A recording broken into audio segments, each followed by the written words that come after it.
Bonjour tout le monde, me voici aujourd'hui de nouveau avec Delphine. Bonjour tout le monde. Tu es praticienne en drainage lymphatique et en massage métamorphique. Oui. Aujourd'hui on va parler du massage métamorphique. Qu'est-ce que c'est? Ce massage est très doux. Je vais le pratiquer uniquement au niveau des pieds, des mains et de la tête. D'accord. Donc c'est une méthode qui a été découverte dans les années 60 par un relaxologue qui travaillait avec des enfants trisomiques et autistes. D'accord. Et il s'est rendu compte qu'en travaillant sur ces zones du corps, il pouvait leur apporter un bien-être et un lâcher-prise. Donc il l'a développé, il l'a travaillé. Et du coup, on a des résultats assez bluffants. On ne peut pas dire exactement ce qu'on va avoir comme résultat tout de suite, parce que chacun réagit différemment. Mais le fait de travailler sur ces zones du corps, les gens vont relâcher des karmas familiaux, des choses qu'ils ont pu vivre, surtout in utero, donc dans le ventre de leur maman. Des choses inconscientes en fait, on vient toucher à une libération de mémoire c'est ça. Intouchable on va dire. C'est ça, c'est des choses qu'on porte en bagage tout au long de notre vie qui sont totalement inconscients. Et donc là, ça va permettre de les libérer et donc de créer une harmonie au niveau du corps et un véritable soi-même en fait. Ouais, un mieux-être. Donc c'est un massage en lien direct avec le développement personnel. Ouais, c'est ça. On touche à notre psyché à travers des points des mains, des pieds et de la tête. Voilà. Alors Delphine, comment en est arrivé ce monsieur avec lâchage de choses complètement inconscientes avec le lien pieds, mains et tête? En fait, il a vraiment remarqué qu'au niveau du pied, tu avais la symbolique de la colonne vertébrale, donc ce qui est utilisé en médecine chinoise. Oui. Et donc, du coup, tu as plusieurs zones qui représentent donc les étapes de la grossesse, donc la préconception, la conception.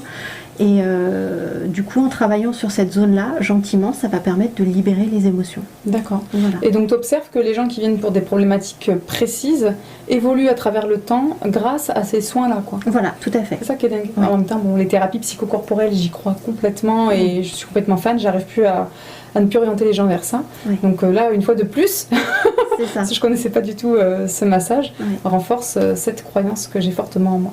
Enfin, là, du coup, on est sur un travail corporel, pas tant psychocorporel, même si ça agit, mais comme ça agit sur de l'inconscient, c'est ça. C'est quand même psychocorporel, je dirais. Mais c'est vrai qu'on ne se met pas au travail à proprement parler, on laisse faire les choses. C'est ça. Et donc, du coup, on met complètement le cerveau de côté. Et donc, il y a des résultats qui sont assez sympas. Et ça peut permettre aussi d'avoir une relaxation pour les gens qui n'aiment pas être touchés. Donc là, voilà, c'est vraiment ciblé, on ne touche pas au reste du corps et ça peut rassurer. D'accord, mais il y a quand même un minimum de contact quand tu touches les mains et les pieds. Il y a un contact main-pied. C'est moins invasif qu'en effet si on touche le buste ou les jambes. Exactement. Des fois, j'ai des personnes qui n'aiment pas du tout le contact et ça permet de les aider et ils se réapproprient leur corps pour passer à du vrai massage après s'il y a besoin. Oui, voilà. C'est pas un objectif en soi, mais c'est vrai que quand on a des blocages avec son corps, on pourrait penser qu'il y a eu des violences infantiles, de l'inceste, des choses qui nous empêche d'être à l'aise avec un contact qui est quand même assez naturel et nécessaire dans le développement de l'être humain. Donc il y a quelque chose à questionner en tout cas. Voilà. Très bien. Quand les gens viennent te voir et prennent et choisissent ce massage, quelle est la principale motivation de ces personnes ? C'est vraiment pour débloquer des choses. Ils sentent qu'il y a quelque chose qui est là, qui les dérange. Souvent, c'est des gens qui ont aussi travaillé avec des psys, des choses comme ça, et il reste un petit fond.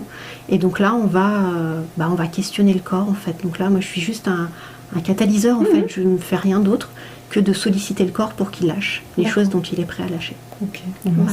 C'est génial. J'aime beaucoup. Ça rejoint un petit peu l'Access Bar, tu dirais, toi, parce que tu pratiques aussi l'Access Bar. Alors j'ai déjà fait des vidéos, une vidéo sur le sujet avec une invitée, mais tu pratiques aussi ça, donc ça se rejoint, quoi. On est toujours dans le bien-être, la libération du corps. Oui, c'est ça. Là, c'est un petit peu plus ciblé sur ce qu'on a vécu in utero. D'accord. Donc voilà, ça peut vraiment libérer à ce niveau-là. Et c'est en lien aussi avec le transgénérationnel, j'imagine aussi un petit peu. Ouais, c'est ça. D'accord, ok. Bon on libère, c'est large, quoi. C'est ça, on libère ce qui nous appartient pas. Voilà. Très bien. Merci beaucoup Delphine. Merci à toi. Merci à vous de nous avoir écoutés. On vous dit à bientôt. Merci beaucoup. Au revoir.